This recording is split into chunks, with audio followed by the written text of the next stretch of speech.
పేస్టీగా చేసుకోవాలండి. నీళ్లు పోసుకొని కలుపుకొని పేస్టీగా ఉంచుకోవాలి. ఇందులో వాటర్ పోస్తున్నాను.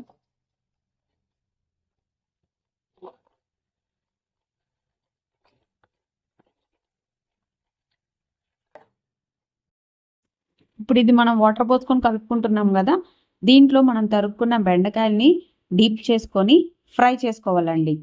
ఆయిల్ వేడెక్కాక తాలింపు గింజలు, ఎండుమిర్చి,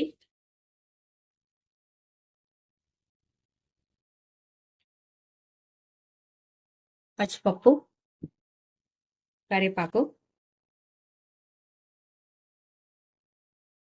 శనక్కాయ గుంజు ఆల్రెడీ వేయించుకున్నానండి, వేసుకోవాలి. ఉల్లిపాయ, పచ్చిమిర్చి వేసి కలిపి వేగనివ్వండి. పసుపు వేసుకోండి. పసుపు కొంచెం ఎక్కువ పట్టిద్దండి. పసుపు ఆయిల్ మాత్రం ఈ రెసిపీకి ఎక్కువ పడుతుంది. కలుపుకోండి. బెండకాయ ముక్కలన్నీ వేసేసుకోండి. బెండకాయ మనం ఫ్రై చేసుకున్నవి ఉన్నాయి కదండి, అవి వేసేసుకొని మొత్తం కలపాలి. పట్టిదాకా కలిపండి.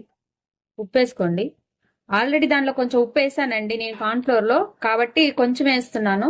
లాస్ట్ లో ఒకసారి టేస్ట్ చూసి మళ్ళీ వేసుకోవచ్చు, అందుకని కొంచెం వేసుకోండి. ఫస్ట్ ఉప్పు వేసుకొని కలిపండి.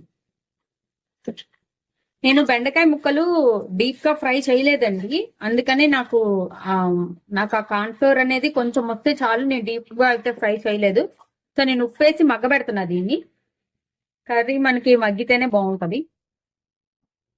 మూత పెట్టి ఫ్యూ మినిట్స్ మగ్గబెట్టండి.